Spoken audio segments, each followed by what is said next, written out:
हरिं कृष्णं नारायणं वन्दे कृष्णं वन्दे व्रजप्रियं कृष्णं द्वैपायनं वन्दे कृष्णं वन्दे पृथासुतं कृष्णाय वासुदेवाय देवकी नन्दनाय च नन्दगोपकुमाराय गोविन्दाय नमो नमः। नमो पंकजनाभाय नमो पंकजमालिने नमो पंकजनेत्राय नमस्ते पंकजांघ्रये सच्चिदानन्दरूपाय विश्वोत्पत्तादिहेतवे ताप्त्राय विनाशाय श्रीकृष्णाय वयं नमः। जां प्रव्रजन्तुमनुपेतमपेतकृतं द्वैपायन विरह कातरय जुहवो पुत्रेति तन्मयताय तरवो विनोदेस्तं सर्वभूतहृदयं मुनिमनतोऽस्मि। हरिः ओं नारायणं नमस्कृत्य नरं चैव नरोत्तमं देवीं सरस्वतीं व्यासं ततो जयमुदीरयेत्। वैष्णव परम धर्म वैष्णव परम तप वैष्णव परमाराध्य वैष्णव परम गुरु वाञ्छाकल्पतरुभ्यश्च कृपा सिन्धुभ्यैव च पतितानां पावनेभ्यो वैष्णवेभ्यो नमो नमः। हरिः ओं गुरुर्ब्रह्मा गुरुर्विष्णु गुरुदेव महेश्वर गुरु साक्षात् परं ब्रह्म तस्मै श्रीगुरवे नमः। अज्ञानतिमिरान्धस्य ज्ञानाञ्जनशलाकया चक्षुरुन्मीलितं येन तस्मै श्रीगुरवे नमः। अखण्डमण्डलाकारं व्याप्तं चराचरं तत्पदं दर्शितं येन तस्मै श्रीगुरवे नमः। हरि ओं तत्सद्ब्रह्मार्पणमस्तु समर्पयामि। समस्त साधुगुरु वैष्णव भक्तिमती मायरा एवं श्रद्धा पितामाता सद्गुरुदेवेर शरणे আমার সশ্রদ্ধ শতকোটি দণ্ডবত প্রণাম। এই ভাগবত সম্পর্কে ভগবান সম্পর্কে আমার কিছুই জানা নেই, তাই সর্বচরণে পুনরায় নতমস্তকে কৃপা আশীর্বাদ ভিক্ষা প্রার্থনা করছি। আপনারা কৃপা করে দুই বাহু উত্তোলন করে কৃপা আশীর্বাদ ভিক্ষা প্রদান করুন, যাহাতে ভগবান সম্পর্কে ভাগবত সম্পর্কে দুটি কথাই আপনাদের সম্মুখে তুলে ধরতে পারি। হরি ওম তৎসৎ ব্রহ্মার্পণমস্তু সমর্পয়ামি। আজ যে বিষয় আলোচনা করতে চলেছি, শ্রীকৃষ্ণ গীতায় বলেছেন সর্বভূতের হৃদয়ে আমার বাস। ভাগবতের রাজা রন্তিদেব সর্বভূতের হৃদয়ে ভগবানের বাস দর্শন করে ভক্ত সেবা ভিক্ষুক মানে ভক্ত সেবা ভিখারি সেবা কিভাবে দিয়েছেন, ভক্ত একনাথ কেমনভাবে ভক্ত সেবা দিয়েছেন, সর্বজীবের মধ্যে ভগবান দর্শন করতেন, তারা কেমন ভক্ত ছিলেন। রাজা রন্তিদেব একনাথ ইন্দ্রা কেমন ভক্ত ছিলেন ভাগবতের মাধ্যমে আপনাদের সম্মুখে আজ তুলে ধরতে চলেছি। ভক্ত হতে হলে তার আচার আচরণ ব্যবহার দৃষ্টি কেমন হওয়া উচিত। তার আগে কমেন্টসে কিছু বাবাজি পরম ভক্ত আমার প্রতি কিছু জিজ্ঞাসা রেখেছে যে গুরুজি, পিতামাতা সেবা করা ভালো না ঠাকুর সেবা করা ভালো? বাবাজি, এতদিন তুমি যে জায়গার থেকে এইসব শিক্ষা গ্রহণ করেছো, যার মাধ্যমে হয়তো সেই সব ধর্মগুরু আমাদের এই সরাসর জগতে ভূমণ্ডলে যারা এই ধর্মপথ সম্পর্কে কিছু বিচার বিশ্লেষণ করে, কিছু ব্যাখ্যার মাধ্যমে, কিছু গানের মাধ্যমে, কিছু কথার মাধ্যমে, কিছু কর্মের মাধ্যমে যে কর্মগুলো যে ব্যাখ্যাগুলো আমাদের সম্মুখে তুলে ধরেন, কিছু কিছু ধর্মগুরু আছে প্রচারক, তারা শুধু অর্থের লোভে তাদের ব্যবসাটাকে বজায় রাখার জন্য তারা যাহাতে যে জায়গায় অনুষ্ঠান করবেন তাঁরা সেখানকার যারা কমিটি, সেখানকার যারা ভক্তবৃন্দ তারা যাতে সন্তুষ্ট হয় সেই সব বিষয় সম্পর্কে আলোচনা করে তারা বাহবা নিয়ে চলে যাবে, পয়সা অর্থ ধন সম্পদ নিয়ে চলে যাচ্ছে আপনাদের কাছ থেকে, কিন্তু ধর্মশাস্ত্র গ্রন্থ যেটা বুঝাচ্ছে, শাস্ত্রে যেটা উল্লেখ আছে সেই সম্পর্কে তারা চাপা দিয়ে রেখে যায়, গুপ্ত রেখে যায়। শাস্ত্রের বিষয় সম্পর্কে তারা বলেন না। আমার নিজের কথা বলছি, আমি একজনকে জিজ্ঞাসা করেছিলাম যে গুরুদেব, আপনারা প্রতি অনুষ্ঠানে দেখি কিছু কিছু যে আলোচনা করছেন তাতে আমার মনোপুত হচ্ছে না, এটা কেন করছেন আপনারা? এ তো শাস্ত্র বিরোধী কাজ। বলছে কি বলবো বাবা, যদি এই সব কথা বলে তাদের আনন্দ না দেয়, তারা যে পরের বছর আমাকে বায়না করবে না, আমার ব্যবসা বন্ধ হয়ে যাবে, আমার যাতে ব্যবসা ঠিক থাকে আমি সেই সব বিষয় আলোচনা করে তাদের সন্তুষ্ট দিয়ে যাব, তারা আমাদের হাসি মুখে টাকাও দেবে, পরের বছরের জন্য আবার বায়নাও করে দিয়ে দেবে, বায়নাও রেখে দেবে। তাহলে আমি আমার ব্যবসাটাকে কেন বন্ধ করাবো? তবে আমি করজোড়ে বিনীত নিবেদন করছি, আমার কোনো ব্যবসা না, যেটা শাস্ত্র উল্লেখিত, আমার বিচারে অবগত, যা আমি ধারণা করতে পারছি শাস্ত্র থেকে, গ্রন্থ থেকে, আমি সেই কথাগুলো বলে যাব। আমার কথা শোনার পরে আমাকে যদি কেউ বায়না করে তাতেও ভালো, আমাকে যদি কেউ বায়না নাও করে তাতেও ভালো। তবে ধর্মের মতোই বলে যাব। ধর্ম গ্রন্থ থেকে যে সারবস্তু আমি গ্রহণ করতে পেরেছি, আমি সেই বিষয় সম্পর্কে বলে যাব, আপনাদের ধ্যান ধারণা দিয়ে যাব। তবে একটু শ্রবণ করুন। এক বাবাজি জিজ্ঞেস করছে, পিতামাতা ইহজগতের সেবা করা ভালো না ঠাকুর সেবা করা ভালো? ঠাকুর বলতে তুমি যা বুঝাতে চাচ্ছ আমি সঠিক বুঝতে পারছি না, তবে অনুমান করছি তোমার কথা অনুসারে যে ঠাকুর বলতে তুমি রাধা গোবিন্দকে হয়তো বলছো, উল্লেখ করছো, রাধা গোবিন্দ সম্পর্কে ইশারা দিচ্ছ, এইটাই আমার অনুমান। তবে রাধা গোবিন্দ সম্পর্কে যদি তোমার ইশারা থাকে যে আমি পিতামাতাকে সেবা করব না রাধা গোবিন্দের সেবা করব, তবে বাবাজি খেয়াল করে শ্রবণ করো। সমস্ত শ্রোতাবৃন্দ আরও যারা শ্রবণ করছেন আমার ভিডিও, তাদের প্রতি উল্লেখ করে বলছি, একটি দৃষ্টি আকর্ষণ করুন। আমার এই কথাগুলো আমি শাস্ত্র উল্লেখিত কথাগুলো বলে যাব, ফালতু কথা বলবো না, শাস্ত্র ভগবানের মুখ নিঃসৃত বাণী। ভগবান শ্রীকৃষ্ণ কি বলছেন আগে সেই জায়গাটা দর্শন করি। তার আগে একটা সাধারণত আমরা যেসব শ্লোকগুলো বলে থাকি, মন্ত্র, শ্লোক তো না, এগুলো মন্ত্র। তমেব মাতাশ্চ পিতা তমেব বন্ধুশ্চ সখা তমেব বিদ্যা দ্রবিণম তমেব সর্বম মম দেব। সচরাচর সবার মুখে শ্লোকটা শোনা যায়, এগুলো শ্লোক না, এগুলো মন্ত্র। যে হে গোবিন্দ, তুমি একমাত্র পিতা, তুমি মাতা, তুমি বন্ধু, তুমি সখা, তুমি সব। যদি ভগবান শ্রীকৃষ্ণ পিতা মাতা বন্ধু সখা সব কিছুই হয়ে থাকে, তাহলে ইহজগতের পিতা আবার কি হলো? হ্যাঁ, তবে এবার একটু বিশ্লেষণ করছি। যেমন এবার ভগবানের মুখ নিঃসৃত বাণী একটু শুনিয়ে তারপরে আমি বিশ্লেষণে যাচ্ছি। ভগবান গীতায় কি বলছেন?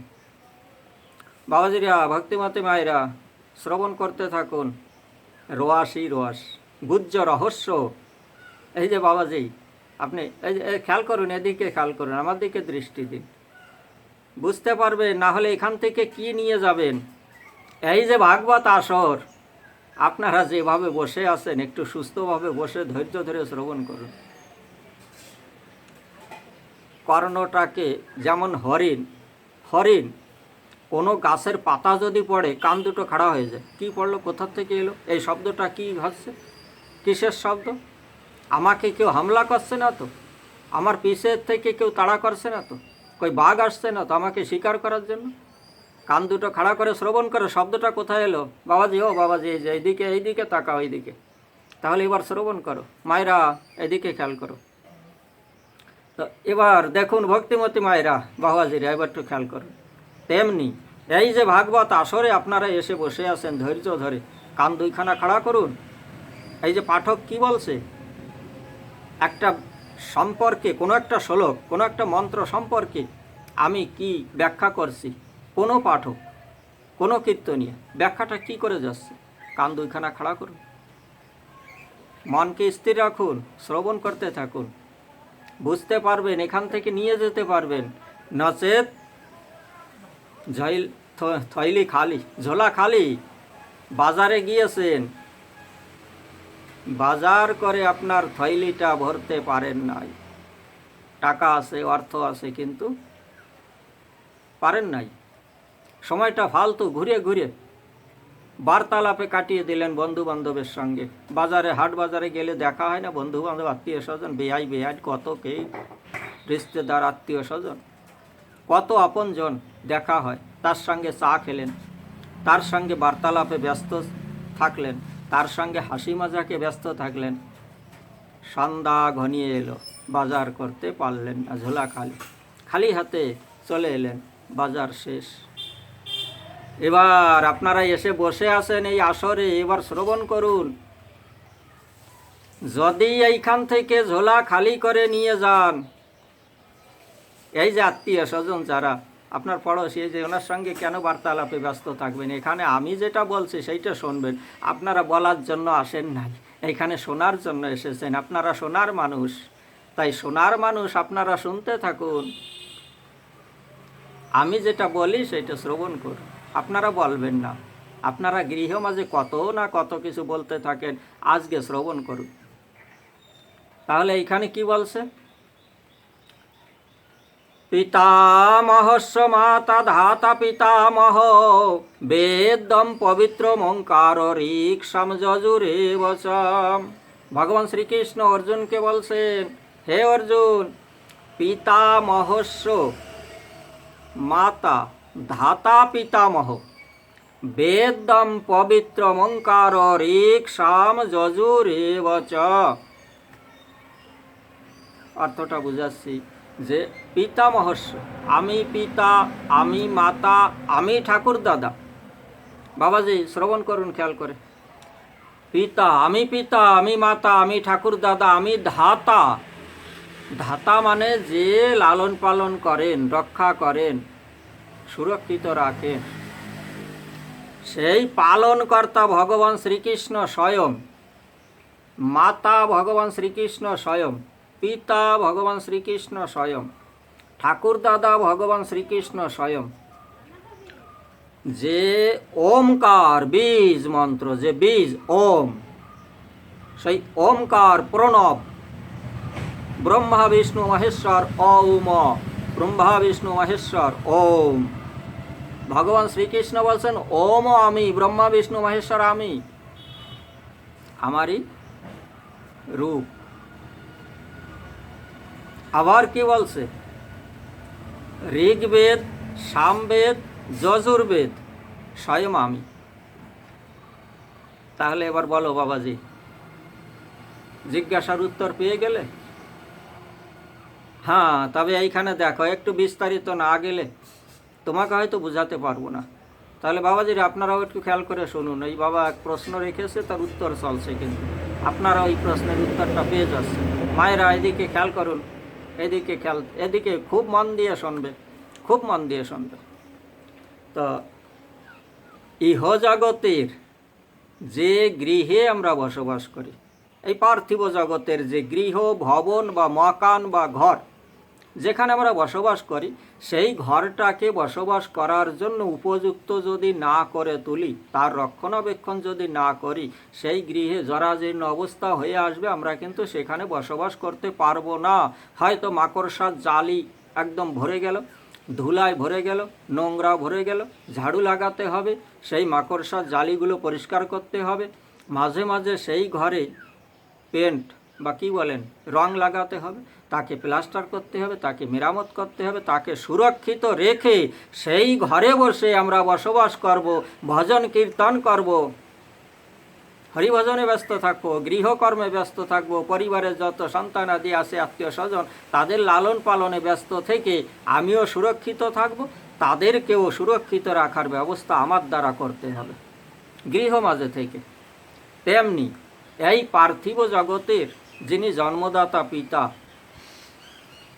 তানার আশ্রয়ে থেকে আমি আমাকে সুরক্ষিত রাখবো। তাই কেননা জন্মদাতা পিতা, জন্মদাত্রী মাতা প্রথম গুরু, সব কিছুই শিখাচ্ছেন মা, কে পিতা, কে মাতা, কে ধাতা, কে পালনকর্তা, সবই শিখাচ্ছে। কিন্তু মায়ার জগতে জড়িত থাকায় বুঝতে পারছে না, ইহজগতের মাতা বুঝতে পারছে না। আগের ভিডিওতে বাবাজি তুমি যদি আমার ভিডিও প্রত্যেকটা দেখে থাকো তাহলে আগের ভিডিওতে দেখবা গোষ্ঠে যাওয়ার জন্য, গোচারণে, গোষ্ঠে এই গোবৎস বা ধেনুবৎস চড়ানোর জন্য শ্রীরাম গিয়েছিল ভগবান শ্রীকৃষ্ণকে ডাকার জন্য সেই নন্দালয়ে। নন্দরাজার গৃহে গিয়ে ভবনের পাশে আঙিনায় যখন দণ্ডায়মান হলো, দেখে মা যশোদা ভগবান শ্রীকৃষ্ণকে কোলে আঁকড়ে ধরে তার বদনে ননি মাখন তুলে দিচ্ছে।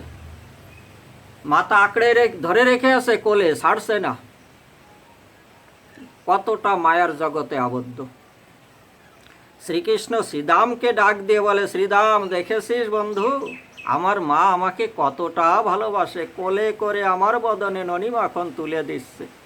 শ্রীদাম বলে, কি বলবো বন্ধু, মা তোর মা ভালো না আমার মা ভালো, তবে বুঝাতে পারবো না। তবে তোর সঙ্গে থেকে, বন্ধু ছিল তো এই জন্য আলাপনও বন্ধুর মতো, তোর সঙ্গে থেকে আমি যেটা অনুভব করতে পারলাম সেইটা আমি তোর কাছে একটু ব্যক্ত করছি, বিচার তোর উপরই সঁপে দিচ্ছি, তুই বিচার করে বল তো মা কার ভালো।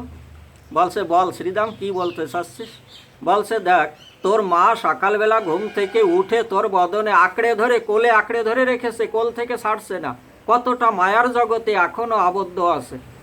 আর আমার মা দেখ ঘুম থেকে তুলে দিচ্ছে, বাবা শ্রীদাম ওঠ, ওঠ তাড়াতাড়ি ওঠ, যাই কৃষ্ণকে ডেকে নিয়ে আয়। আজ আমার মা ভোরবেলায় ঘুম থেকে জাগিয়ে দিচ্ছে আর বলছে, যা কৃষ্ণকে ডেকে নিয়ে আয়। আমার মা আমাকে তোর দর্শনের জন্য পাঠিয়ে দিল, তোকে ডাকার জন্য পাঠিয়ে দিল, যাতে আমি তোর সান্নিধ্যে থাকতে পারি। তাহলে বল সখা, বল বন্ধু, বল বল কৃষ্ণ, কার মা ভালো, কার মা ভালো। এবার বোঝা গেল বাবাজিরা, একটু বোঝার চেষ্টা করো, বোঝার চেষ্টা করো। ইহ জগতে, পার্থিব জগতে পিতা মাতা জন্মদাতা,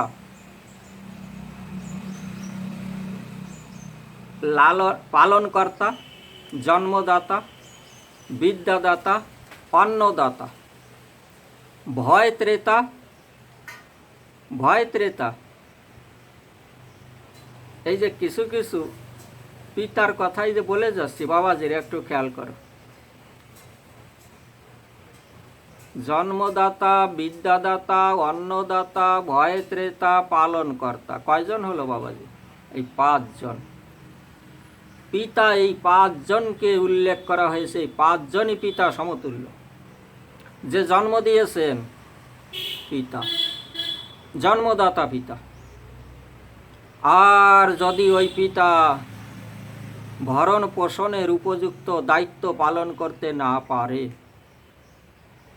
কোনো এক জায়গায় আশ্রিত হয়ে তার দ্বারা পালিত হয়ে বড় হলেন আপনারা বাবাজিরা, তাহলে ওইখানে পিতা কাকে বলবেন? যে পালন পোষণ করে জীবনটাকে রক্ষা করেছে, বড় করে তুলেছে, সেই তো আপনাদের কাছে পিতা, না অন্য কেউ। আবার ভয় ত্রেতা, অভয় দান দিলেন। ত্রাহি মাম, ত্রাহি মাম, আমাকে রক্ষা করুন, আমাকে রক্ষা করুন।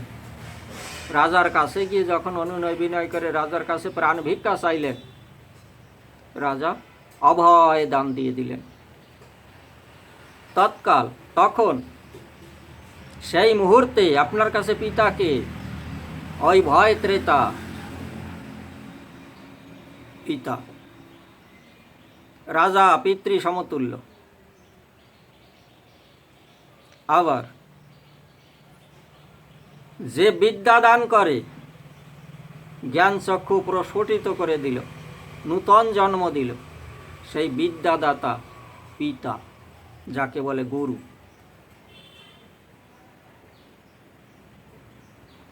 বোঝা গেল? ভয় ত্রাতা, বিদ্যাদাতা, পালনকর্তা। দেখেছেন? আরেকজনের কথা বলে যাচ্ছে। আপনি ধরুন খেলতে খেলতে নদীর ঘাটে, পুকুর পাড়ে খেলতে খেলতে খেলতে খেলতে জলে পড়ে গেলেন। কোনো এক বয়োজ্যেষ্ঠ ব্যক্তি আপনাকে জলের থেকে তুলে বাঁচালেন। সেই মুহূর্তে কাকে পিতার আসনে বসাবেন? বাবাজিরা, কাকে পিতার আসনে বসাবেন? নূতন জন্ম আবার পেলেন। পিতা কয়জন হলো? 5 জন। তবে শাস্ত্রীয় ভাষায় আরেক জায়গা নিয়ে যাচ্ছি, চলুন আমার সঙ্গে। এখান থেকে উঠতে হবে না বাবাজিরা, বসুন, বসে থাকুন। মানসিকভাবে আমি যেদিকে নিয়ে যাচ্ছি আপনারা সেই দিকে চলেন, মনের দ্বারা, মানসিকভাবে। যেমন জন্মদাতা, প্রথম জন্ম, জন্মদাতা পিতা। জন্ম আপনার কয়বার হচ্ছে বাবাজিরা? খেয়াল করে শুনুন, শাস্ত্রীয় ভাষা। জন্ম কয়বার হয়? মানুষের জন্ম কয়বার হয়? এই যে দৈহিক শারীরিকভাবে যে পিতামাতা রজ বীর্যে এই দেহ সৃষ্টি হলো, জন্মদাতা পিতা। যখন দীক্ষা মন্ত্র, শিক্ষা মন্ত্র গ্রহণ করলেন, তখন গুরুদেব কি পিতা। আবার জন্ম হলো, আবার জন্ম হলো, তাকে বলে সাবিত্র জন্ম, সাবিত্র জন্ম। আবার যদি কোনো যজ্ঞে আপনি সংকল্প করে, যজ্ঞের সংকল্প করে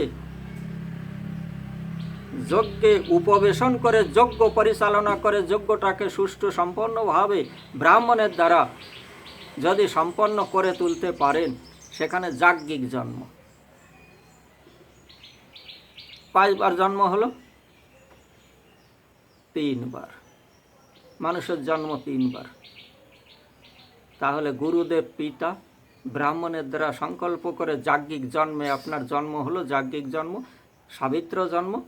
এক দৈহিক পিতামাতার রজবীর্যে যে দেহ, এও জন্ম। 3 বার জন্ম হচ্ছে, 3 বার।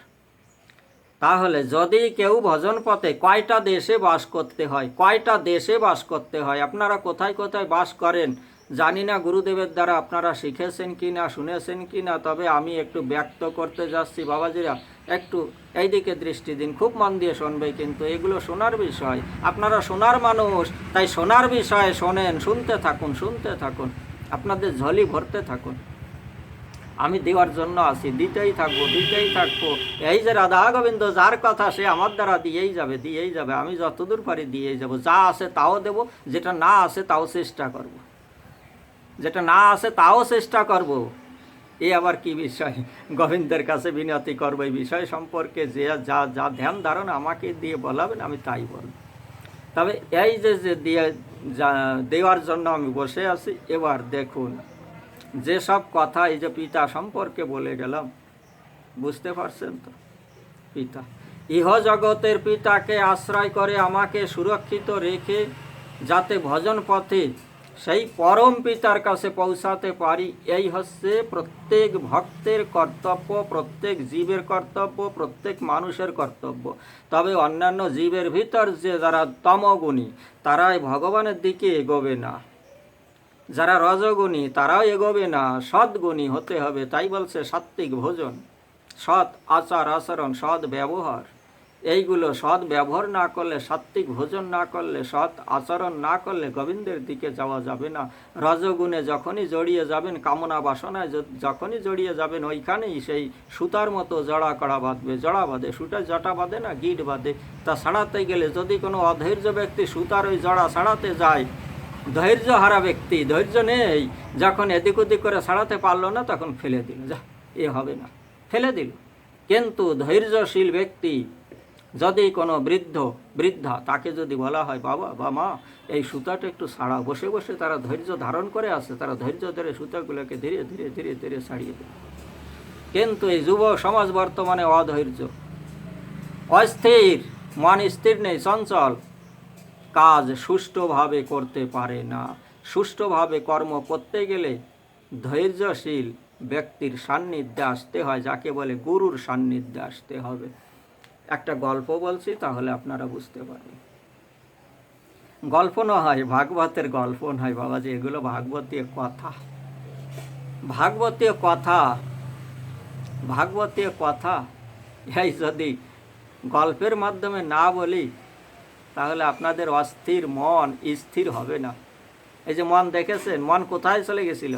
বাড়িতে কেউ হয়তো অসুস্থ আছে, আপনার মন কিন্তু সেই দিকে ছুটে গেছে। তাহলে মায়েরা আমার দিকে একটু দৃষ্টি দিন, খুব মন দিয়ে শুনবে বাবাজি, খুব মন দিয়ে শ্রবণ করবে। দেখো কি বলতে চাচ্ছে, গল্পের মাধ্যমে আমি কি বুঝাতে চাচ্ছি আপনাদের, একটু শ্রবণ করতে থাকুন, একটু শ্রবণ করতে থাকুন। তাহলে একদিন এক যুবক, তার বিবাহের দিন আগত, বরযাত্রী। এবার যুব সমাজ কি চায়? বৃদ্ধা এদের বরযাত্রী নেওয়া যাবে না। তাই ওই যুবক বলছে, দেখো আমার বিবাহে যারা বরযাত্রী যাবে, বুড়োরা কিন্তু কেউ যাবে না, সব যুবক যাবে, যাতে আনন্দেই আনন্দ। ওই ডিজে না দুম, ডিজে না কি বাজে, ওই যে দুম দুম, কোনো শব্দ নেই, মানে শব্দটা দুম, মানে হৃদয় কাঁপে, হৃদয় থরথর করে কাঁপে। যাদের হার্টের রোগ আছে না, কাঁপতে থাকে, যেমন ভূমি কাঁপে, মাটি কাঁপে থরথর করে, এরকম কাঁপতে থাকে। তাদের তো সেই অভিজ্ঞতা নেই যে এর দ্বারা লোকের ক্ষতি হচ্ছে, অমঙ্গল হচ্ছে, অকল্যাণ হচ্ছে। তাহলে আমি যে বিবাহ করতে যাচ্ছি, লোকের অমঙ্গল করতে করতে যাচ্ছি, তাহলে আমার মঙ্গল হবে কি করে? এই চেতনা তাদের জাগৃত হয় নাই। তারা চায় আনন্দ। যুব সমাজ কি চায়? আনন্দ, আনন্দ, আনন্দ। যুবক সমাজ আনন্দ চায়। পড়োশির ক্ষতি হচ্ছে, এই ধরতির ক্ষতি হচ্ছে, সমস্ত মানব জাতির ক্ষতি হচ্ছে, অমঙ্গল হচ্ছে, মঙ্গল হচ্ছে না। তাহলে আমি যে বিবাহ করতে যাচ্ছি, যদি আমি কারো লোকের ক্ষতি করতে করতে যাই, এই ধরতি মায়ের ক্ষতি করতে করতে যাই, তাহলে আমার মঙ্গল হবে কি করে? এই চেতনা নেই। তখন ওই যুবক কি বলল, যে বুড়োদের নেব না। কিন্তু ওই গৃহের যে দাদু, ঠাকুর দাদা বলছে, দাদু ভাই আমার তো বয়স হয়ে গেছে, অনেক দিন বরযাত্রী যাই না, তবে আমি কিন্তু তোর বরযাত্রী হিসাবে আমি যাব। বলে যে দাদু এই বুড়োদের নেওয়া যাবে না, কেননা এরা আনন্দ বোঝে না। আমরা যখন আনন্দ করব, আনন্দে মেতে থাকবো, তখন এই বুড়ো আমাদের চুপ করাবে, শান্ত করাবে, স্থির করিয়ে রাখবে, বসিয়ে রাখবে, আনন্দ করতে দেবে না। বুড়ো বললে, দেখ আমাকে নিয়ে চল, আমি হয়তো আজ বাদে কাল মারা যাব, আমাকে নিয়ে চল। তখন বলছে, দাদু আমরা সবাই যুবক সমাজ যাচ্ছে, সবাই যুবক, অল্প বয়সী, সবাই যাচ্ছে, কিন্তু একজন যদি বুড়ো থাকে, এই লোকে দেখে কি বলবে? আমার শ্বশুর বাড়ির যারা আত্মীয় স্বজন আসবো এই বিবাহ আসরে, সব যুবক সমাজ, তার ভিতরে একজন বুড়ো, এ দেখলে তারা খারাপ বলবে না? বলে এক কাজ কর, তাহলে তারা যাতে না দেখে আমাকে সেইভাবে নিয়ে চল। বলছে ঠিক আছে, তাহলে তোমাকে কোথায় নিয়ে যাব জানো?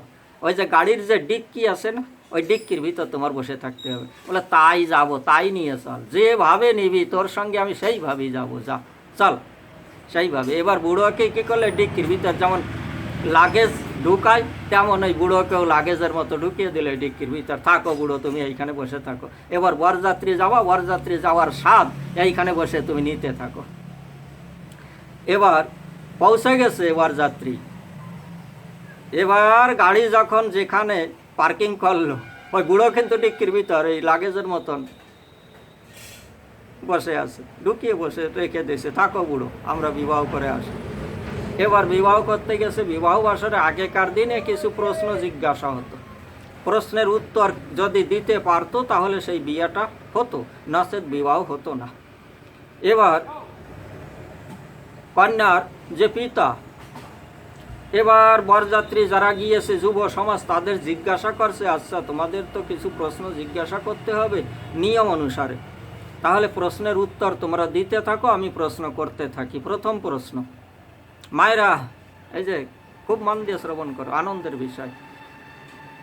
কন্যার পিতা জিজ্ঞাসা করেছে যে এই যে পাশে একটা নদী প্রবাহিত হচ্ছে, স্রোতধারা চলেই যাচ্ছে, এই নদীতে কি প্রবাহিত হচ্ছে? জল। বলছে এই জলটা এইখানে এই নদীতে তুমি যেমন জল প্রবাহিত হচ্ছে তেমন জলের দ্বারা নদী ভরা আছে, তেমনি এই নদীটা তোমরা দুধ দিয়ে ভরে দাও। এবার বরযাত্রী চিন্তা করে কোনোদিন সম্ভব না, এত দুধ আমরা আনবো কোথার থেকে, কোনোদিন সম্ভব না। কিছু সময় চুপচাপ থাকার পরে তাদের যে আনন্দদায়ক যে মন ছিল, আনন্দ করতে করতে গিয়েছিল, এবার নিরানন্দ এসে হাজির হলো। তারা অধবদনে সমস্ত বসে রইল, সমস্ত বরযাত্রী বসে রইল, উত্তর দিতে পারল না, জবাব দিতে পারল না। তখন বলছে তাহলে তো বিবাহ অসম্ভব, হলো না বিবাহ। এবার বরযাত্রী বলছে তাহলে কি করা যায়, চলো আমরা ফিরে যাই বাড়িতে। বরযাত্রী ফিরে এসেছে, গাড়িতে উঠে বসতে লাগলো। এবার ওই যে ডিক্কির ভিতর বুড়ো তখন আওয়াজ শুনছে, গাড়িতে কারা যেন বসছে। বলে যে কি হলো, তোরা ফিরে আসলি কেন? বলে যে বিবাহ হবে না। বলে কেন হবে না? বিবাহ হবে। বলে যে না, বিবাহ হবে না। বলছে বুড়ো তুমি বোঝো না, হ্যাঁ এ বিবাহ হবে না। মেয়ের যে কন্যার যে পিতা আমাদের ফিরিয়ে দিয়েছে। বলে কেন ফিরিয়ে দিল? এই বিবাহ হবে। বলে বুড়ো তুমি বুঝো না, ফালতু বক বক করেই যাচ্ছ। বলে তোরা বল তো আমার কাছে কি হয়েছে, ঘটনাটা একটু খুলে বল। তখন ধীর স্থির দিমাগ জ্ঞানী বৃদ্ধ যখন বারবার জিজ্ঞাসা করছে তোরা আমার কাছে বিষয়টা খুলে বল দেখি কি হয়েছে। বলছে কন্যার যে পিতা জিজ্ঞাসা করেছে এই যে পাশ দিয়ে যে নদী প্রবাহিত হচ্ছে, এই নদী দুধ দিয়ে ভরে দিতে হবে, তবেই বিবাহ হবে। বলে সাধারণ বিষয়, হ্যাঁ তোরা এই প্রশ্নের উত্তর না দিয়ে ফিরে আসলি। বিবাহ হবে, তবে তোরা তো আমাকে নিয়ে যাবি না তোদের সঙ্গে, আমি এখানেই আসি। যা গিয়ে বল কন্যার পিতাকে। বলে কি বলবো? বলে গিয়ে বল মেয়ে কন্যার পিতাকে যে তুমি এই নদীর জল তুলে দাও, আমি দুধ দিয়ে ভরে দিচ্ছি। এই জল তোলার দায়িত্ব তুমি নাও, দুধ দিয়ে ভরে দেওয়ার দায়িত্ব আমরা নিচ্ছি। যা গিয়ে বল।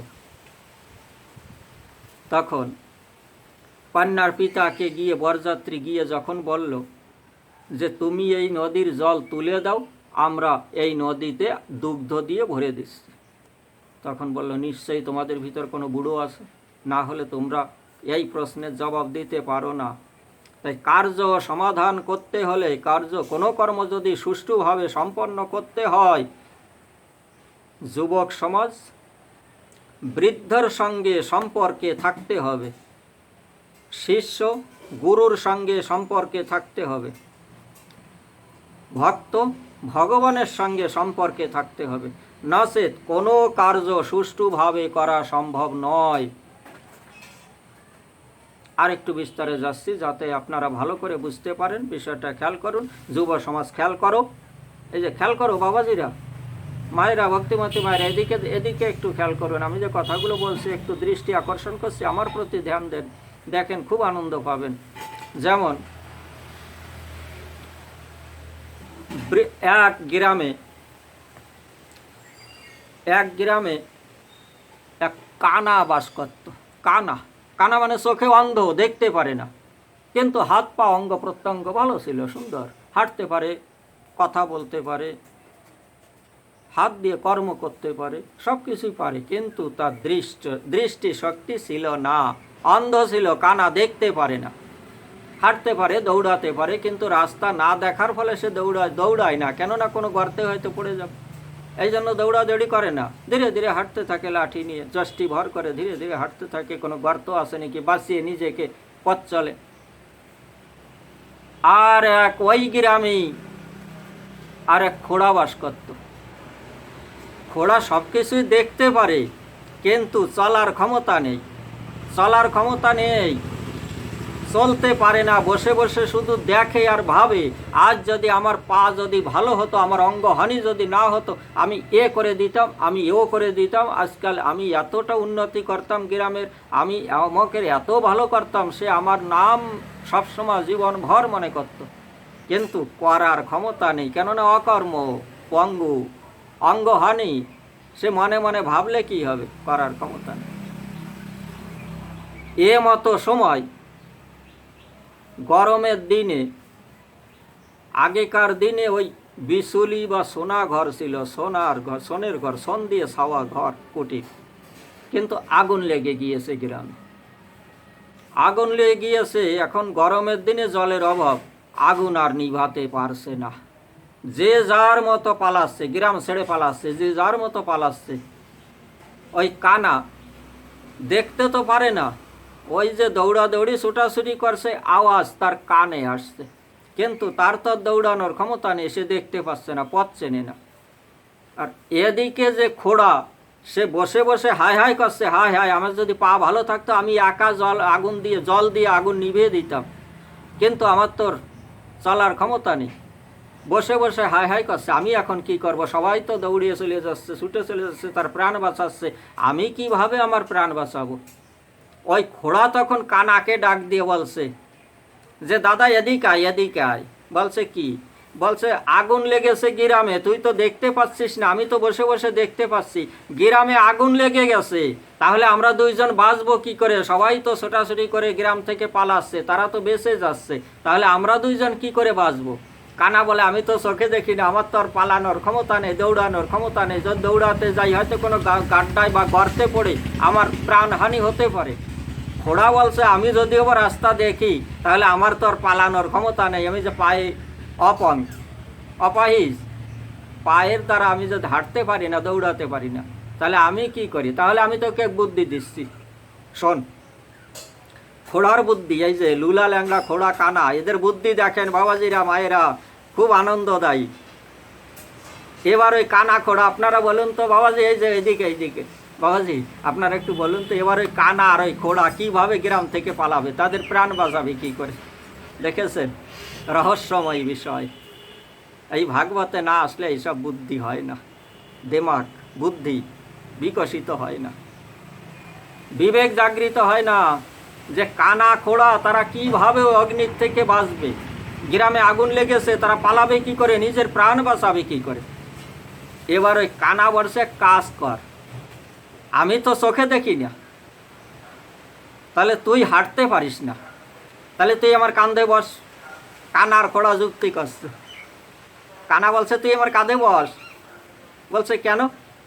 বলে তুই তো হাঁটতে পারিস না, তোকে আমি নিয়ে যাব, আর তুই উপরে বসে যখন দেখতে পারিস, তুই আমাকে পথ নির্দেশ কর, যে কোন পথে যাব, কোন দিকে যাব, ডানে যাব না বাঁয়ে যাব না সোজা যাব না মোড় ঘুরে যাব, এইগুলো আমাকে নির্দেশ করতে থাক, আমার কাঁধে বস। কানা ঘোড়ার বুদ্ধি শিখুন মায়েরা, বাবাজিরা, শিখুন। এই কানা বলছে ঘোড়ারে যে ভাই রে, তুই আমার কাঁধে বস, এবার কাঁধে বসে তুই আমাকে দিক নির্দেশনা করতে থাক, যে ডানে যাব না বাঁয়ে যাব না সোজা যাব না, এই দিকে মোড় ঘুরতে হবে না ওই দিকে যেতে হবে, এই কথাগুলো আমাকে বলতে থাক, আমি তোর কথা মতো সেই দিকে চলতে শুরু করব। এই গ্রাম থেকে তোকে বের করে নিয়ে এই অগ্নির থেকে তোকে আর আমাকে দুইজনেই রক্ষা করতে পারবো, নচেত রক্ষা পাওয়া সম্ভব নয়। তাই আমরা দুইজন যাতে সুরক্ষিত থাকতে পারি, তুই আমার কাঁধে বসে থাক। ওই ঘোড়া তখন কানার কাঁধে বসলো, এবার উপরে বসে বলছে যে দাদা এই ডান দিকে ঘোরো, এবার বলছে সোজা চলো, আবার কিছু সময় বলছে বাঁয়ে ঘুরো নাই তো সামনে আগুন, আগুনে পুড়ে যাবো, বাঁয়ে ঘোরো, তাড়াতাড়ি ঘোরো, বাঁয়ে ঘুরলো। এবার বলছে এবার সোজা চলো, যখন বলছে সোজা চলো, বলছে দ্রুত গতিতে চলো। ঘোড়ার তো কানার তো পা ভালো, সে আরও দ্রুত গতিতে চলছে, ঘোড়া উপরে বসে বসে দিক নির্দেশ করেই চলছে। দুইজনে গ্রাম থেকে বাইরে গিয়ে এবার সুরক্ষিত থেকে তারা হাসতে হাসতে দুইজনই বলতে লাগলো, দাদারে আমরা দুই ভাই যদি সাথ না দিতাম একজন অপরকে, তাহলে আমরা দুইজনই ওই আগুনে জ্বলে পুড়ে মারা যেতাম। বাবাজিরা বুঝতে পারলেন? মায়েরা কিছু শিখলেন? এখান থেকে কিছু শিখতে পারছেন? শেখেন নাই? তাহলে আর একটু বিস্তারে যাই। আজকালকার যুব সমাজ হচ্ছে অন্ধ, কানা, এরা চোখে দেখে না। চোখে কারা দেখে? বৃদ্ধ। আজকালকার যুব সমাজ এরা ধ্বংসের দিকে নিয়ে যাচ্ছে। এই যুব সমাজ অন্ধ, প্রেমের অন্ধ, কামের অন্ধ, অর্থের অন্ধ। এরা অন্ধ, এরা চোখে দেখে না। যদি ওই বৃদ্ধকে কাঁধে চড়াতে পারে, তাহলে এই অন্ধ, এই কলিকালের যে ত্রিতাপ জ্বালা, এই জ্বালায় জ্বলে পুড়ে মরতে হবে না। ওই বৃদ্ধকে কাঁধে চড়াতে হবে।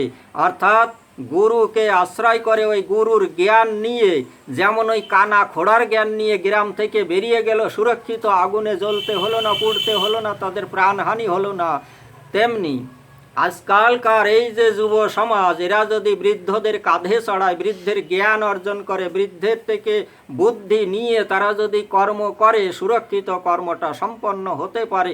নচেৎ ধ্বংস হবে, ধ্বংসই ধ্বংস, ধ্বংসই ধ্বংস। এবার বুঝতে পারলেন বাবাজিরা? শিখুন শাস্ত্র। বিনা সৎসঙ্গ বিবেক না হই। বিনা সৎসঙ্গে বিবেক জাগৃত হবে না। তাই বাবাজি ইহজগতের পিতাকে যত্ন করতে হবে, লালন পালন করতে হবে, ভরণ পোষণের দায়িত্ব নিতে হবে। ইহজগতের মাতাকে যত্ন করতে হবে, অবহেলা করা যাবে না, অযত্নে রাখা যাবে না। তাদের যতদূর সম্ভব যত্ন করতে হবে, সেবা করতে হবে, তাদের চরণ পূজা করতে হবে, তাদের চরণামৃত পান করতে হবে, তাদের সব কিছু রক্ষণাবেক্ষণের দায়িত্ব নিতে হবে।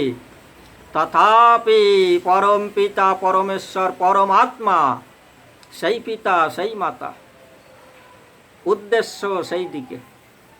না হলে যেদিন মৃত্যু শয্যায় শায়িত থাকবে, সেদিন ইহজগতের পিতা, ইহজগতের মাতা, এই যে পার্থিব মাতা পিতা, চরণ ধরে যদি মা মা করতেই যাও, মুক্ত হতে পারবে না। ওই মায়ের কাছে আবার পুনরায় আসতে হবে। শাস্ত্রীয় প্রমাণ। চলুন যাই এবার গীতায়। বাবাজি এখান থেকে উঠতে হবে না, মানসিকভাবে চলুন। গীতায় ভগবান শ্রীকৃষ্ণ কি বলেছেন? যম যম বাপি শরণ ভাবম ত্যজত্যন্তে কলেবরম তম তমে বৈতি কৌন্তেয় সদা তদ্ভাব ভাবিত। হে কৌন্তেয়, মানে কুন্তির পুত্র অর্জুন তাই বলছে, হে কৌন্তেয়, যম যম বাপি শরণ ভাবন, যখন যখন মানুষ যে ভাবধারা নিয়ে মৃত্যু বরণ করে, সেই যে কামনা বাসনা, সেইটা পূরণ করার জন্য পুনরায় আবার দেহ ধারণ করে সেইখানে আসতে হয়। বোঝা গেল? ইহজগতের কন্যা সন্তান, ইহজগতের পুত্র সন্তান, ইহজগতের মা বাবা কেউ বাঁচতেও দেয় না, মরতেও দেয় না। কথাগুলো ভুল বলছি না, শাস্ত্রীয় প্রমাণ ছাড়া কথা বলবো না। তাহলে একটু জ্ঞান অর্জন করুন, শ্রবণ করুন, ধৈর্য ধরে অমূল্য সময় দিয়ে শ্রবণ করুন। আমার দিকে আমি দৃষ্টি আকর্ষণ করছি, আমার দিকে তাকান, আমার দিকে লক্ষ্য রাখুন, খুব মন দিয়ে শুনবে। আনন্দদায়ী বিষয়। ইহজগতের কন্যা, ইহজগতের পুত্র সংসারে বাঁচতেও দেবে না, মরতেও দেবে না। কেমন? যেমন ধরুন, এই যে ভাগবত শ্রবণ করে কারো আপনাদের ভিতর বা এর আগে পূর্বে অন্য কোনো পাঠকের থেকে, ভাগবত পাঠকের থেকে কথা শ্রবণ করে, কথা কি শ্রবণ করছে? মরা, কিভাবে মৃত্যুবরণ করতে হয়, সেই মৃত্যুবরণ কিভাবে করতে হয় সেইটা শিখেছে। কিভাবে? সর্বোদ্ধারাণি সংযম মনোরিধি নিরুদ্ধ চ মূর্ধান্নদায়াত্মন প্রাণময় স্থিত যোগ ধারণম অমিতে কাক্ষরম ব্রহ্ম বিহারণ মমনুস্মরণ য প্রয়াতি ত্যাজন দেহম সজাতি পরমম গতিম। সর্বত দরজা বন্ধ করতে হবে। এই যে 9টা দরজা, সব দরজা, এই যে চক্ষু কর্ণ নাসিকা, সব গুপ্তাঙ্গ সব বন্ধ করতে হবে দরজা। এই সব দরজা দিয়ে বেরোনো যাবে না। এই সব দরজা দিয়ে বেরোলে পুনরায় এই মরতে আসতে হবে, মরার জন্য। মৃত্যু হলো না, আবার জন্ম নিচ্ছে, মরার জন্য আবার এই মরতে আসতে হবে। তাহলে সর্বত দরজা বন্ধ করো, দৃষ্টি নাসিকাগ্রে, আজ্ঞাচক্রে এবার ধ্যান, এই যে হৃদয়ে রাধা গোবিন্দ বিরাজমান, সেই দিকে এবার নজর। তাকে দর্শন করুন, রাধা গোবিন্দকে হৃদয় মাঝারে দর্শন করতে থাকুন। প্রণব মন্ত্র ওম ওম ওম ওম ওমকার মন্ত্র উচ্চারণ করতে করতে নিজেকে ঊর্ধ্বগামী করান। ঊর্ধ্বগামী হরন্দ্র এইখানে এসে হাজির হয়ে এই দরজা দিয়ে, দশম দ্বার গুপ্তদ্বার, এই গুপ্তদ্বার দিয়ে বের হয়ে যান, গোলকে পৌঁছে যাবেন। আর জন্ম নিতে হবে না, এই মরার জন্য আর আসতে হবে না। এই মরাটা শিখে নিন। ওই বৃদ্ধ যে মৃত্যু শয্যায় শায়িত, ওই মন্ত্র সে শিখেছিল, ওই কলা কৌশল শিখেছিল, ভাগবতীয় জ্ঞান শ্রবণ করে সে মৃত্যুর সময় ভেবেছিল আমি এইভাবে মৃত্যুবরণ করব, যাতে আমি সেই গোলকবিহারী হরির কাছে, রাধা গোবিন্দের কাছে পৌঁছে যেতে পারি। ওই বৃদ্ধ মৃত্যু শয্যায় শায়িত হয়ে ওমকার মন্ত্র ধ্যান করছে, হৃদয় কাছে রাধা গোবিন্দ মূর্তি দর্শন করে আনন্দে আত্মহারা হয়ে নিজেকে ঊর্ধ্বগামী করতে শুরু করলো। এ মতো অবস্থায় খবর পেয়েছে পাশের গ্রামে মেয়েটার বিবাহ হয়েছিল। পাশের গ্রাম থেকে দৌড়তে দৌড়তে কান্না করতে করতে আসছে, এসেই বাবাকে ধাক্কা দিচ্ছে, বাবা আমাকে চিনতে পারছো, আমি তোমার সেই মেজো মেয়ে। ওদিকে আর একজন এসে বলছে বাবা আমাকে চিনতে পারছো, ধাক্কা দিচ্ছে, তার ধ্যান ভঙ্গ করছে, ধাক্কা দিয়ে বলছে বাবা আমাকে চিনতে পারছো, আমি তোমার সেই ছোট মেয়ে। বাবার এদিকে দৃষ্টি কোথায় গেল? যে পিতা মৃত্যুর সময় ভেবেছিল দশম দরজা, গুপ্ত দরজা দিয়ে বেরোবে, কিন্তু ওই ধ্যানে যে হৃদয় আকাশে রাধা গোবিন্দকে বসিয়েছিলেন, সেই যে মৃত্যু শয্যায় শায়িত পিতা, তখন ধ্যান যখন ভঙ্গ হলো তার প্রাণ পাখিরও উড়ে গেল। কোন দরজা দিয়ে? এই গুপ্ত দরজায় যেতে পারে নাই, ধ্যান ভঙ্গ হলো, যেতে পারে নাই, চেষ্টা চলছিল ওই দরজা দিয়ে বেরোনোর। হঠাৎ এই সব নিম্ন দরজা দিয়ে বেরিয়ে গেল। তার আবার ওই মেয়ের দিকে দৃষ্টি আকর্ষণ করছিল, আমি তোমার মেজো মেয়ে, আমি তোমার ছোট মেয়ে। ওই মেয়েকে দেখতে দেখতে যখন প্রাণ পাখিরও বেরিয়ে গেল, আত্মা বেরিয়ে গেল, ওই মেয়ের গর্ভে, ওই কন্যার গর্ভে আবার আসতে হবে। ওই মেয়ের গৃহে, ওই মেয়ের যে কোনো আত্মীয়র গৃহে আবার আসতে হবে। আর যদি রাধা কৃষ্ণকে ধ্যান দিয়ে ওই দৃষ্টি, ওই যে রূপ, ওই রূপের দর্শন করতে করতে সে যদি বেরিয়ে যেতে পারতো গুপ্তের দ্বার দিয়ে, ওই রূপের কাছে সে পৌঁছে যেতে পারত। পৌঁছাতে দেয় নাই। ছেলেটাও এসে এদিকে ধাক্কা দিচ্ছে, বাবা তুমি তো চলে যাচ্ছ, আমি আমার ছোট ছোট ছেলে মেয়ে নিয়ে আমি কি করে বাঁচবো? এদিকে ছেলেটাও তার দিকে দৃষ্টি আকর্ষণ করছে। বাবা তখন ওই ছেলে আর ওই ছোট্ট নাতিপুতি ওদের দিকে দেখতে দেখতে প্রাণ পাখিরও যখন বেরি করে দেয়, আত্মা যখন বেরোয়, তখন আবার ওই পুত্রের গৃহে আসতে হয়। কেননা ছোট ছোট নাতি তাদের দিকে মায়ায় জড়িত হলো। ছেলেটা মায়ায় জড়িয়ে দিল, বাবা তুমি আমি এই ছোট ছোট ছেলে মেয়ে নিয়ে এদের কী করে বাঁচবো? তুমি আমাকে কি দিয়ে যাচ্ছ? এই যে ছেলে, এই যে মেয়ে মরতে দিল না, আবার জন্ম নিতে হলো এই ছেলে মেয়ের জন্য। আবার এই ছেলে মেয়ে সংসারে বাঁচতে দেবে না, বাঁচতে দেয় না, কেউ বাঁচতে পারে না। বাবাজিরা খেয়াল করুন, বৃদ্ধ অবস্থায় বুড়াপা যখন আসে, জরাজীর্ণ দেহ, ছেলে মেয়ে বিবাহ দেওয়ার পরে যখন ওই যে বৃদ্ধ আর বৃদ্ধা মা বাবা তারা দুইজনে বসে ওই পুরানো গল্প করে, টাইম পাস হয়ে যায়, সময় ব্যতীত হয়ে যায়। এদিকে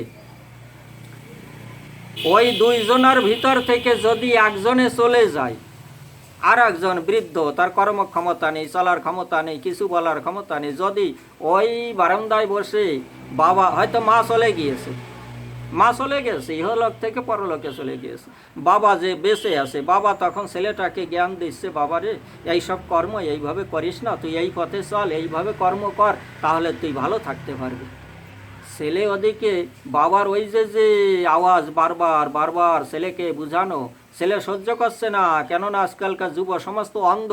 ছেলেটা বলছে, বুড়ো তুমি বুঝো না কিছু, চুপ করে থাকো। বাঁচতে দিচ্ছে না, গৃহে যে একটু সুখে বসবাস করবে বাঁচতে দিচ্ছে না। ছেলেটা বারবার বলছে, বুড়ো তুমি বুঝো না, চুপ করে থাকো, বক বক করবে না। ঠিক বাঁচতে পারবেন আপনারা? বাবাজিরা খেয়াল করুন, বাঁচতে পারবেন? গীতার আশ্রয় নেন, গোবিন্দের আশ্রয় নেন, গুরুর আশ্রয় নেন।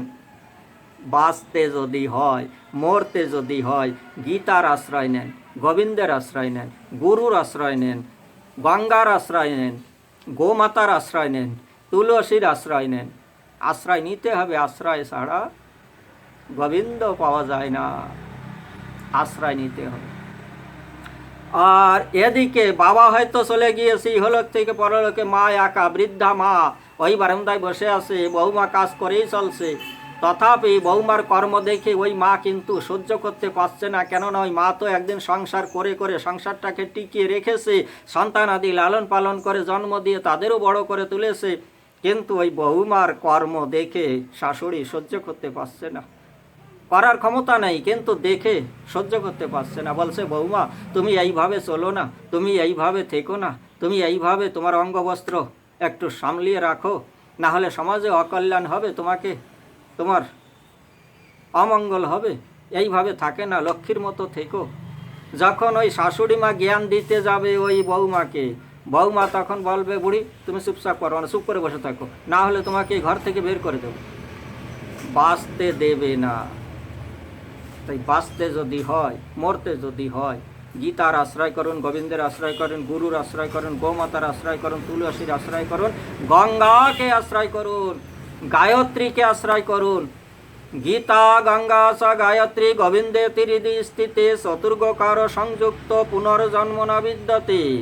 গীতা গঙ্গা গায়ত্রী গোমাতা গোবিন্দ এদের যদি আশ্রয় করতে পারেন, পুনর্জন্ম না বিদ্যতে, পুনরায় আর জন্ম নিতে হবে না, জঠর যন্ত্রণা ভোগ করতে হবে না, মৃত্যু যন্ত্রণা ভোগ করতে হবে না।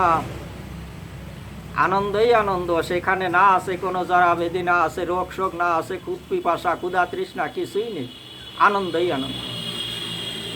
তাহলে এবার বুঝতে পারলেন কোন জগতের পিতামাতা, ইহ জগতের পার্থিব জগতের পিতামাতাকে যদি আমি ভজন করতে থাকি, মা মা বলে আমি যদি প্রাণ পাখির আমার আত্মাকে ত্যাগ করি, আমি যদি মৃত্যুবরণ করি, তাহলে আমার ওইখানে আবার আসতে হবে, সেই পরম পিতাকে আশ্রয় নিতে হবে।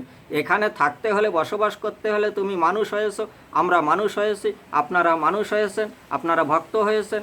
তাই পিতা মাতা গুরুজন যারাই আছে তাদের সবাইকে সেবা যত্নে আমাদের ব্যস্ত থাকতে হবে। তাদের অসম্মান করা যাবে না, তাদেরকে ক্ষতি করা যাবে না, তাদের যাতে যন্ত্রণা হয় সেই যন্ত্রণাদায়ক কোনো কর্ম, কোনো কথা, কোনো আঘাত দেওয়া যাবে না। সেবা যত্ন করে তাদের সন্তুষ্ট করতে হবে, তাদের আশীর্বাদ মাথায় নিয়ে গোবিন্দ ভজন করতে হবে, তবেই গোবিন্দের কাছে পৌঁছানো যাবে।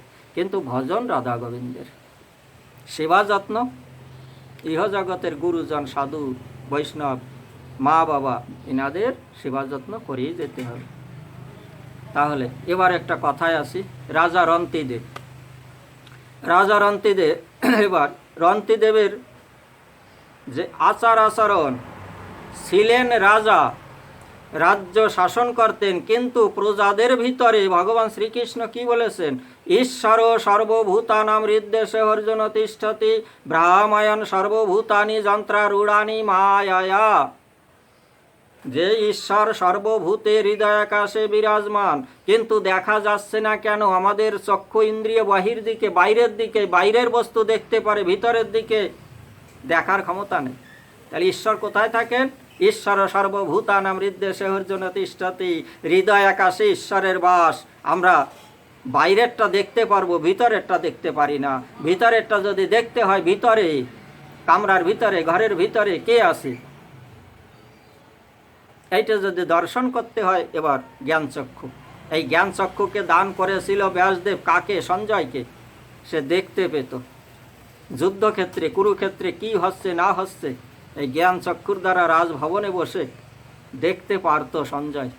তেমনি এই জ্ঞানচক্ষু যত সময় ব্যাসদেব, মানে ব্যাসদেবকে যিনি বিস্তার করেছেন, যিনি এই শাস্ত্র গ্রন্থ রচনা করে জ্ঞানচক্ষু খুলে দিতে চাচ্ছেন, খুলে দিয়েছেন এবং চেষ্টা চালিয়ে যাচ্ছেন যাতে প্রত্যেকটা জীবের, বিশেষ করে মানবের এই জ্ঞানচক্ষু প্রস্ফুটিত হয়, মানব হয়ে মুক্তির দরজায় এসে দাঁড়িয়েছি।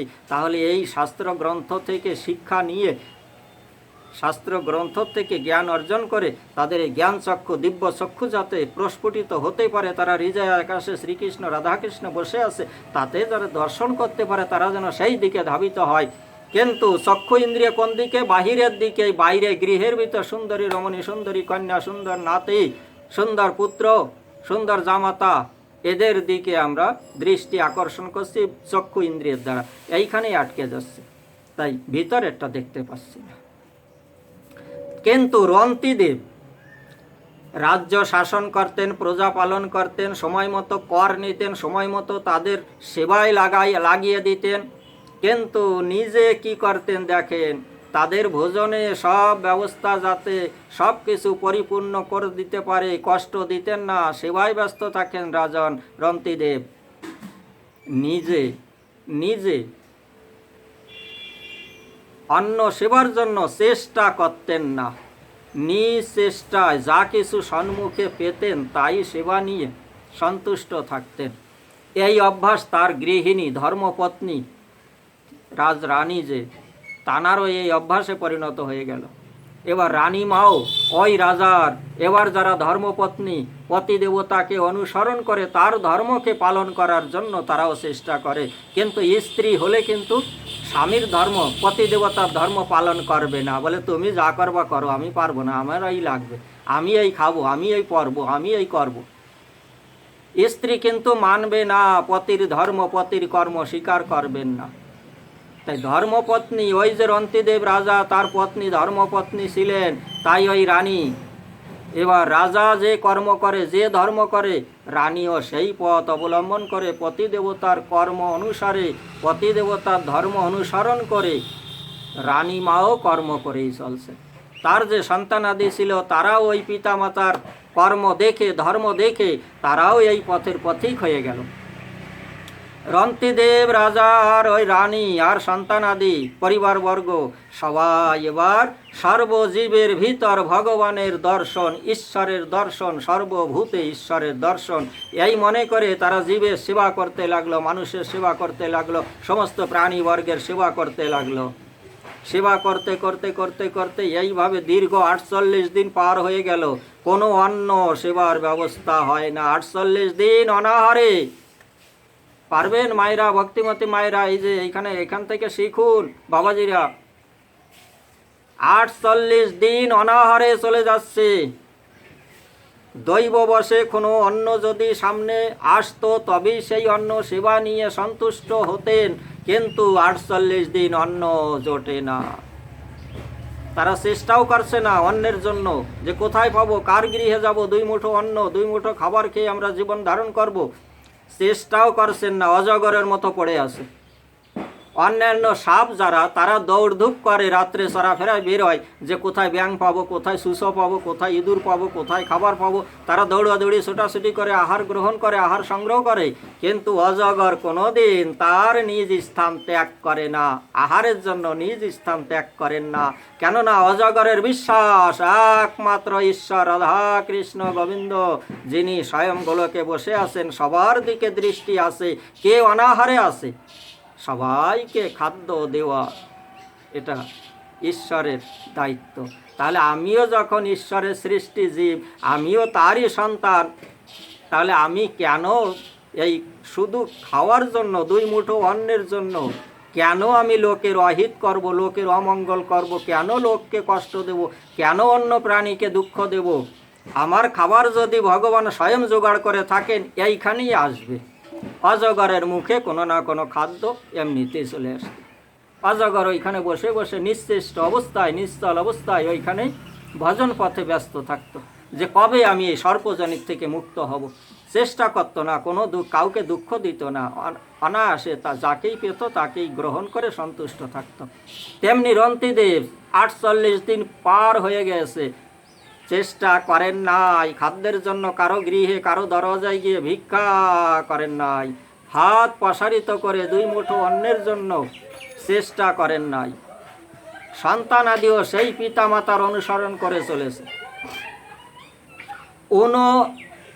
48 দিন পরে 49 দিনে, 48 দিন পার হয়ে গেছে, 49 দিনে দৈব বশে হালুয়া, পুরি, শাক, সবজি, ডাল, ভাত, খাওয়ার জন্য জল, পানীয় জল সম্মুখে এসে হাজির। কে দিয়েছে, কোথা থেকে এনেছে, কাউকে দর্শন করতে পারল না।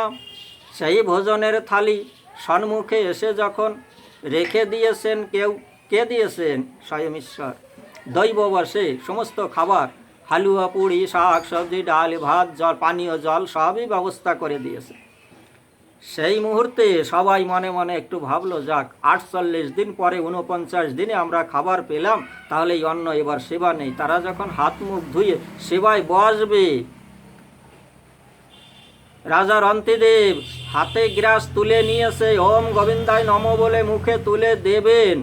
এই মুহূর্তে একজন ব্রাহ্মণ ভিখারি রাজা রন্তিদেবকে এসে বলেছে, রাজন, আমি তো অনাহারে আছি, বেশ কিছুদিন হলো, আমি ক্ষুধায় কষ্ট পাচ্ছি, আমাকে কিছু ভোজন দেবে? ব্রাহ্মণের ওই কথা শুনে রাজা রন্তিদেব ব্রাহ্মণের ভিতরে ঈশ্বরের দর্শন করতে পেরে, যে আমি কষ্ট পাই, আমার দ্বারা যদি ঈশ্বর সন্তুষ্ট হয়, তখন ঈশ্বর সেবার উদ্দেশ্যে সেই ব্রাহ্মণ ভিখারিকে ওই অন্ন তুলে দিলেন। বাবাজি, গ্রহণ করুন, সেবা পান, আপনার ক্ষুধা নিবৃত্তি করুন। এই অন্ন সেবা নিয়ে আপনি ক্ষুধা নিবৃত্তি করুন, আপনি আপনার কষ্ট থেকে যাতে মুক্তি পান, নিন, অন্ন সেবা নেন। ব্রাহ্মণ অন্ন সেবা নিয়ে চলে গেলেন। এবার যখন রাজা রন্তিদেব রানী আর সমস্ত পরিবারবর্গ সন্তান আদি সমেত আবার যখন অন্ন সেবা নেবে বলে বসে গেছেন, রাজা রন্তিদেব এবার হাতে গ্রাস নিয়ে মুখে তুলে দেবেন, ওম গোবিন্দায় নম বলে যখন তুলে দিতে যাচ্ছেন, এ মতো অবস্থায় এক চণ্ডাল কিছু কুকুর নিয়ে এসেছে। এসে বলতে লাগলো, চণ্ডাল, কুকুরও আছে সাথে, বলছে, রাজন, আমি এবং আমার এই কুকুর কিছুদিন ক্ষুধায় কষ্ট পাচ্ছি, কিছু যদি অন্ন সেবা ব্যবস্থা হতো তাহলে আমরা তৃপ্ত হতাম। রাজা তখন ওই চণ্ডালের ভিতর, ওই কুকুরের ভিতর ঈশ্বরের দর্শন করে ওই খাবার আবার তাদের জন্য দিয়ে দিলেন। নিজে মুখে তুলে দিচ্ছেন না, ঈশ্বর দর্শন করে তাদের সেবার ব্যবস্থা করে দিলেন। ওই চণ্ডাল যখন নিজে সেবা করে, কুকুরগুলোকে সেবা করিয়ে যখন সন্তুষ্ট হলো, তারা যখন বিদায় নিল, এ মতো অবস্থায় খাবার শেষ, অন্ন শেষ, বেঁচে আছে শুধু পানীয় জল। তখন রাজন চিন্তা করলেন, এই পানীয় জল পান করে আমরা কোনো রকমে জীবন ধারণ করি, প্রাণ রক্ষা করি। এ মতো অবস্থায় জল পান করতে যাবেন রাজা রন্তিদেব। এ মতো অবস্থায় এক শূদ্র বেশে ভিখারি এসে বলছে, রাজন, তৃষ্ণায় আমার গলা ফেটে যাচ্ছে, আমি হয়তো আর বাঁচবো না, তো একটু জল দান করা যাবে? রাজা রন্তিদেব ওই শূদ্রের ভিতরে ঈশ্বরের দর্শন করে তার তৃষ্ণা নিবারণের জন্য ওই জলটুকু দিয়ে দিলেন। যখন জল দান করার পরে ওই শূদ্ররূপী যে ভিখারি এসেছিল সন্তুষ্ট হয়ে, এবার এই যে তিনজন ব্রাহ্মণ, চণ্ডাল, শূদ্র, তিনজনে ব্রহ্মা বিষ্ণু মহেশ্বর সাক্ষাৎ প্রকট হয়ে রাজার সম্মুখে দণ্ডায়মান হয়ে আশীর্বাদ দিতে লাগলেন, যে আমরা তিনজনে এসেছিলাম তোমার পরীক্ষা করতে, তোমার ধর্মকে পরীক্ষা করতে। তুমি কি ধর্ম ধারণ করে আসো, তুমি কেমন ধার্মিক, তুমি কেমন ভক্ত, তুমি জীবের সেবা করো না নিজের সেবা করো। এই পরীক্ষার জন্য আমরা তিনজনে ব্রাহ্মণের বেশে, চণ্ডালের বেশে, ভিখারির বেশে আমরা এসেছিলাম। আজ তোমাকে পরীক্ষা করে আমরা সন্তুষ্ট হয়েছি। তোমরা রাজন, তোমরা পরিবারবর্গ সবাই সঠিক উত্তর দিয়েছ। আমরা তিনজন তোমাদের প্রতি সন্তুষ্ট হয়েছি। এ মতো অবস্থায় রাজা যে জীর্ণ শীর্ণ জরাজীর্ণ দেহ হয়ে গিয়েছিল, সেই জরাজীর্ণ দেহ তখন নব যৌবন প্রাপ্ত হয়ে গেল, দিব্যকান্তি শরীর ধারণ করলো। কেননা যখন ঈশ্বরের দর্শন হয়, ভগবানের দর্শন হয়, তখন তার যে মনের যে মলিনতা সব দূরীভূত হয়, তার শারীরিক যে ক্লেশ সব দূরীভূত হয়, সমস্ত ক্লেশ পরিশ্রম যে জরাজীর্ণ শরীর সমস্ত তখন দিব্য কান্তি শরীরে পরিণত হলো। রাজাকে এবার ব্রহ্মা বিষ্ণু মহেশ্বর তিনজনে আশীর্বাদ দিয়ে এবার নিজ ধামে গমন করলেন। ভক্ত দেখেছেন, ভক্ত হতে হলে কি করতে হয়? সর্বজীবে ঈশ্বর দর্শন। এদিকে মহারাষ্ট্রের এক ঘটনা, একনাথ বাবাজি ভক্ত ছিল। একনাথ গ্রামে গ্রামে ভিক্ষা করে একটু আটা পেয়েছে। আটা, ওইখানে তো রুটি খায় মহারাষ্ট্রে, তো তখনকার সময় কিছু আটা পেয়েছে ভিক্ষায়। ওই আটা দিয়ে রুটি তৈরি করছে। কুটিরে এসে, আশ্রমে এসে ওই আটা মেখে রুটি তৈরি করছে। রুটি তৈরি করে ডাল রান্না করেছে এবং রুটিতে ঘি এখনো লাগানো হয় নাই। মনে মনে চিন্তা করলেন বাবা একনাথ যে আমি স্নান করে নিয়েছি, এবার ভোগ লাগাবো, তাহলে রুটি তৈরি হয়ে গেছে, ডাল রান্না হয়ে গেছে, এবার ঘি লাগাতে হবে। যখন এই মনে মনে ভাবছে, এমতো অবস্থায় পিছন থেকে একটা কুকুর এসে ওই রুটিকে মুখে করে দৌড় মেরেছে। ভগবানের ভোগ লাগাবে, তারপরে প্রসাদ পাবে, কিন্তু ভোগ লাগানোর আগে ওই কুকুর এসে ওই রুটি কয়েকখানা কামড়ে ধরে নিয়ে এবার মুখে করে দৌড় মেরেছে। যখন দৌড় মেরেছে রাজার, এবার সেই যে বাবা একনাথ ভক্ত একনাথ বাবাজি এবার চিন্তা করে আমাকে ঘিও লাগাতে দিল না। তখন ওই ঘিয়ের বাটি আর ওই ডালের বাটি হাতে নিয়ে পিছনে পিছনে দৌড়াচ্ছে। বলছে প্রভু দাঁড়াও দাঁড়াও, প্রভু দাঁড়াও। কুকুরের উদ্দেশ্যে ডাক দিয়ে বলছে প্রভু দাঁড়াও, প্রভু দাঁড়াও, দাঁড়াও প্রভু, ওই রুটিতে ঘি লাগাতে পারি না, আর তুমি এই রুখা রুটি কেন তুমি ভোজন করবে? প্রভু একটু দাঁড়াও, প্রভু একটু দাঁড়াও, আমাকে ঘি লাগাতে দাও, ওই রুটিতে আমাকে ঘি লাগাতে দাও। আর এই সুধা রুটি, এই রুখা রুটি তুমি কেন সেবা নেবে? এই যে ডাল নিয়ে আসছে, এই ডাল দিয়ে তুমি সেবা করো। প্রভু একটু দাঁড়াও, প্রভু একটু দাঁড়াও। কুকুরের স্বভাব তখন যা হয়, কুকুর আরো দ্রুত গতিতে ছুটতে লাগলো। এদিকে বাবা একনাথ ওই কুকুরের ভিতর ভগবানের রূপ দর্শন করতে পারছে। কুকুরের ভিতর ভগবানের রূপ দেখতে পাচ্ছে, ঈশ্বরের রূপ দেখতে পাচ্ছে। বারবার বলছে প্রভু দাঁড়াও দাঁড়াও, একটু দাঁড়াও, ওই সুখা রুটিতে একটু ঘি লাগাতে দাও। আর ওই সুখা রুটি কেন খাবে? তুমি এই ডাল নিয়ে আসতে, ডাল দিয়ে সেবা দাও প্রভু, এই ডাল নিয়ে সেবা দাও, এই একটু ঘি লাগাতে দাও। এই যে ভক্ত বাবা একনাথের এই ভক্তি দেখে ওই কুকুরের ভিতর থেকে ঈশ্বর প্রকট হয়ে তখন দুই হাত তুলে তাকে আশীর্বাদ দিতে লাগলো যে একনাথ, তোমার ভক্তিতে আমরা সন্তুষ্ট হয়েছি, তোমার সেবায় তোমার ভক্তিতে আমি সন্তুষ্ট হয়েছি। একনাথ যখন ওই রূপ দেখতে পেল, সাষ্টাঙ্গে প্রণাম করে তার চরণে পড়ে এবার বলতে লাগলো প্রভু আজ কত না কষ্ট সহ্য করতে হলো, এত কষ্ট, কত না কষ্ট সহ্য করতে হলো প্রভু তোমার দর্শনের জন্য। আজ তুমি দর্শন দিলে প্রভু, আজ আমাকে ধন্য করলে। তখন ওই ঈশ্বর ভগবান তখন কি করলেন, ওই একনাথকে তুলে নিয়ে বক্ষে জড়িয়ে ধরে তাকে ধন্য করে দিলেন যে একনাথ আজ তুমি ধন্য, তুমি আমার পরম ভক্ত, আজ তুমি ধন্য। তোমার ওই ভক্তি দেখে আমি আর থাকতে পারি নাই, আমি তোমার পরীক্ষার জন্য এসেছিলাম, তোমার ওই ভক্তি দেখে আমি সেই গোলকে থাকতে পারি নাই। একনাথ তখন ওই আলিঙ্গন অবস্থায় বলতে লাগলো প্রভু আজ আমাকে ধন্য করলে, আমাকে দর্শন দিয়ে আজ ধন্য করলে, আমাকে যেন তোমার চরণে আশ্রয় দিও প্রভু, এই করুণা এই কৃপা দৃষ্টি আমার প্রতি বজায় রেখো। ভগবান তখন আশীর্বাদ দিয়ে একনাথকে তখন নিজ লোকে গমন করলেন। দেখেন বাবাজি, ভক্ত হতে হলে সর্বজীবের প্রতি ঈশ্বর দর্শন, সর্বভূতের ভিতরে ঈশ্বরের বাস, এই সর্বভূতে হৃদয়ে ঈশ্বরের বাস।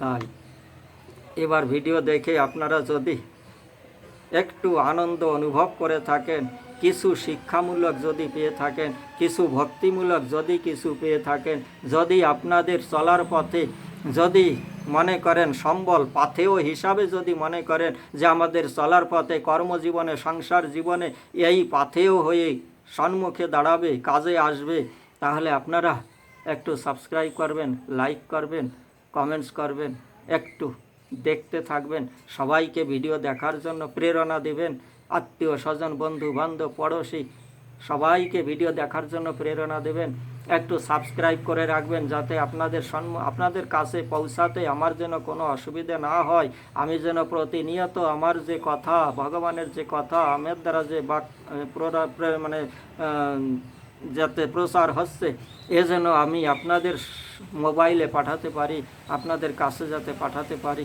সেই জন্য একটু সহায়তার্থে আপনারা সাবস্ক্রাইব করুন, লাইক করুন, কমেন্টস করুন, দেখতে থাকুন, সবাইকে প্রেরণা দেন, এই সহায়তা আমাকে একটু করুন। আর